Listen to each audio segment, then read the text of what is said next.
প্রিয় চাকরি প্রার্থী ভাই বোনেরা, আসসালামু আলাইকুম। আপনারা জানেন বাংলাদেশে বর্তমানে ২৬ লক্ষের বেশি বেকার রয়েছে।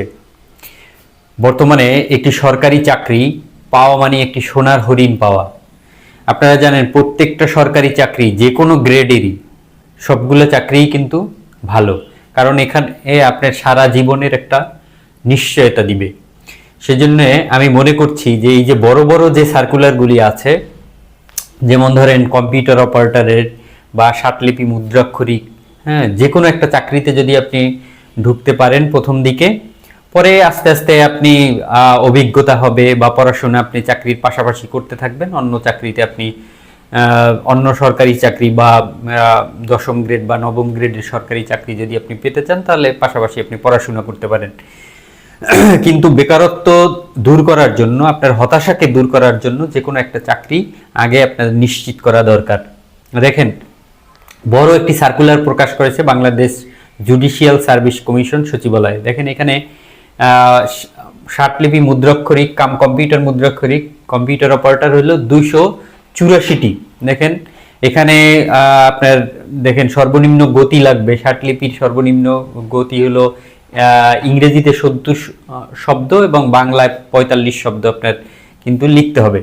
এবং কম্পিউটার মুদ্রাক্ষরে সর্বনিম্ন গতি প্রতি মিনিটে ইংরেজিতে ৩০ এবং বাংলায় ২৫ শব্দ। দেখেন এইটা যারা হয়তো প্রফেশনাল কাজ করে কোথাও, যাদের স্পিড আছে বা টাইপিংয়ে ভালো দক্ষতা আছে, তারা হয়তো এটা পারবে। এছাড়াও আপনারা প্র্যাকটিস করতে থাকলে এক সময় আপনারা কিন্তু পারবেন। কিন্তু দেখেন বেঞ্চ সহকারী আছে ৩৫টি, এটাও কিন্তু উচ্চ মাধ্যমিক পাস। আবার অফিস সহকারী কাম কম্পিউটার মুদ্রা ২৫৩টি। এই দেখেন প্রতি মিনিটে ইংরেজিতে ২০ এবং বাংলায় ২০। এটা আপনারা ১ মাস প্র্যাকটিস করলে ইনশাল্লাহ আপনারা কিন্তু পারবেন।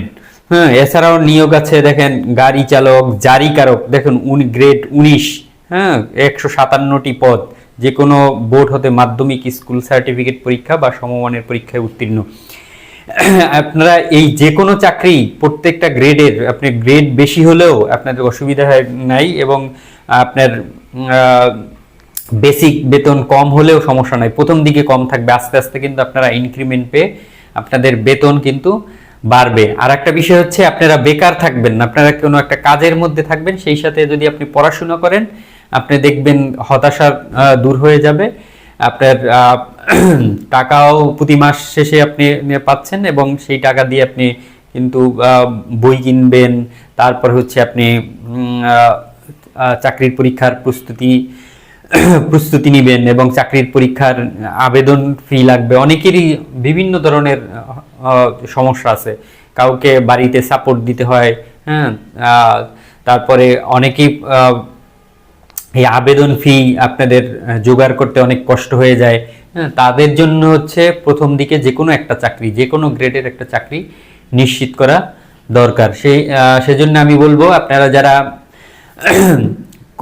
ছোট ছোট চাকরিতে আবেদন করেন না, তারপরে আবেদন করা শুরু করবেন। দেখবেন এই চাকরিতে আবেদন করতে করতে বা পড়াশোনার আপনি করতে করতে এক সময় দেখবেন যে বড় যেটা ৯ম গ্রেড ১০ম গ্রেডের চাকরিতে আপনারা আবেদন করতে পারবেন এবং আপনারা টিকবেন।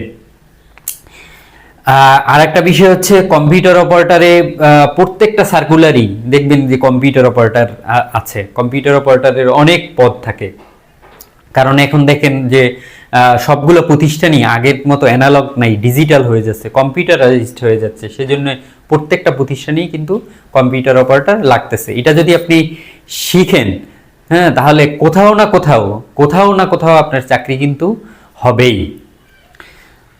ধন্যবাদ। আমার এই চ্যানেল থেকে ইনশাল্লাহ আমি চেষ্টা করব আপনাদের এই যে ছোট ছোট যে জবগুলি আছে, যে আপনার ১১ থেকে ২০তম গ্রেডের যে চাকরিগুলি আছে, আপনারা যাতে এইগুলি নিশ্চিত করতে পারেন। কিভাবে পড়লে আপনারা নিশ্চিত করবেন, কিভাবে আপনাদের পরীক্ষার জন্য আপনাদের প্রস্তুতি নিতে হবে, কোন জায়গা থেকে প্রশ্ন আসে, সকল বিষয় আমি বিস্তারিত এই চ্যানেল থেকে আপনাদেরকে দেওয়ার চেষ্টা করব। সেজন্য আমার এই চ্যানেলটি সাবস্ক্রাইব করুন, শেয়ার করুন, নোটিফিকেশন অন করে রাখুন। ধন্যবাদ। আসসালামু আলাইকুম।